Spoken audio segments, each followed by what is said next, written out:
Charles Blégoudet, bonjour. Bonjour madame.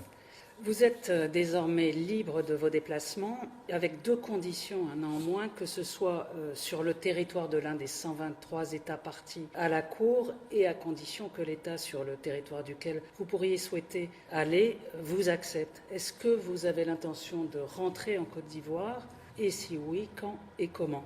Je suis ivoirien. Je suis ici pour une raison connue, une raison judiciaire. En principe, si l'institution qui a estimé à un moment donné que des charges pesaient contre ma personne relativement à une crise que mon pays a connue, si cette institution-là me met en liberté, me donne la liberté de mes mouvements, ma destination première devait être là où mon cordon ombilical a été coupé, c'est-à-dire en Côte d'Ivoire. Hélas, entre le souhaitable et le possible, il y a un hiatus. Nécessairement, cela dépend maintenant, il est clair, de la volonté des autorités de mon pays. Ma volonté est de rentrer chez moi, près des miens, auprès des Ivoiriens, auprès de mes parents, pour que je parte m'incliner sur la tombe de mon père, de mes frères qui sont décédés, des amis qui sont décédés pendant que je n'étais pas là. Et puis ensuite, prendre part, bien entendu, au débat politique, à la vie politique de mon pays, puisque je suis un leader politique. Vous parlez de possibilité de rentrer. Est-ce que la condamnation que vous avez eue au mois de décembre par contumace, par un tribunal d'Abidjan à 20 ans de prison, est-ce que ça, c'est une des impossibilités?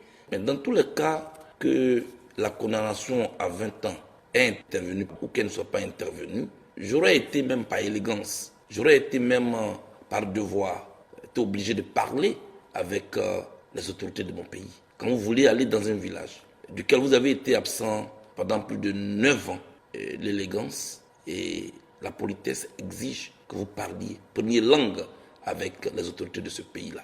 Quand on veut aller dans un village, on parle avec le chef du village pour lui qu'on doit venir. Donc la Côte d'Ivoire a changé politiquement, elle a changé socialement derrière moi. Elle n'est plus la même, c'est un fait. Je dois d'abord prendre langue avec les autorités de chez moi pour que je puisse rentrer chez moi, si elles veulent bien me le permettre. Vous avez maintenant aujourd'hui une liberté de mouvement, comme vous dites. Est-ce que vous avez l'intention de présenter votre candidature pour l'élection présidentielle d'octobre prochain? Pour que je puisse présenter une candidature, il faut que je retourne en Côte d'Ivoire. Mieux, je l'ai dit, moi je suis infidèle à Laurent Gbagbo.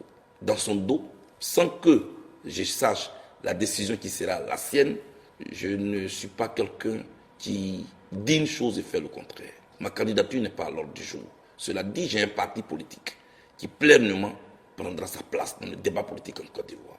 Je n'ai pas des cadres qui vont certainement participer aux élections locales en Côte d'Ivoire en ce qui concerne la présidentielle, vu que le président Laurent Gbagbo, depuis qu'il me réclame, n'a encore pris aucune décision, je ne vais pas m'aventurer sur ce terrain. Pour cette campagne, pour la campagne à venir, qui va bientôt débuter, qu'est-ce que vous prévoyez de faire? Vous avez deux options, soit vous êtes encore hors de la Côte d'Ivoire, soit vous avez pu retourner sur place. Comment vous voyez les choses? Comment vous préparez cette échéance? Que je sois en Côte d'Ivoire ou pas, ma voix comptera lors des élections de 2020. Je ne suis certes pas candidat, mais ces élections m'intéressent à plus d'un titre.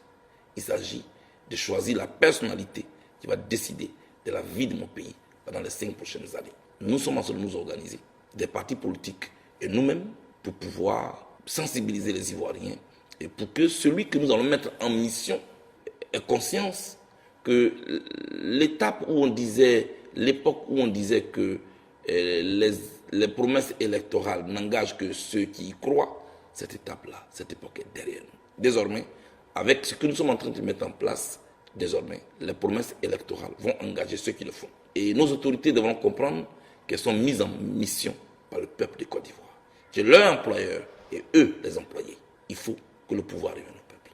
Je travaille activement sur cela avec des camarades. Les semaines à venir, les mois à venir vont y situer. Vous évoquez l'enrôlement, vous invitez à l'enrôlement aujourd'hui même. Qu'est-ce que vous entendez par là et dans quel objectif? Être inscrit sur la liste électorale est un acte citoyen. Cela vous permet de faire la différence avec votre voix. Participer au choix de celui à qui vous confiez votre destinée.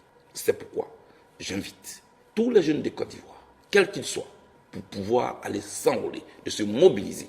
Je ne parle pas de militants des partis politiques. Mon message va au-delà des militants du COJEP. Viendra le moment où le choix sera fait. En ce moment-là, il appartiendra aux différents candidats de venir vers nous pour nous convaincre avec un projet de société.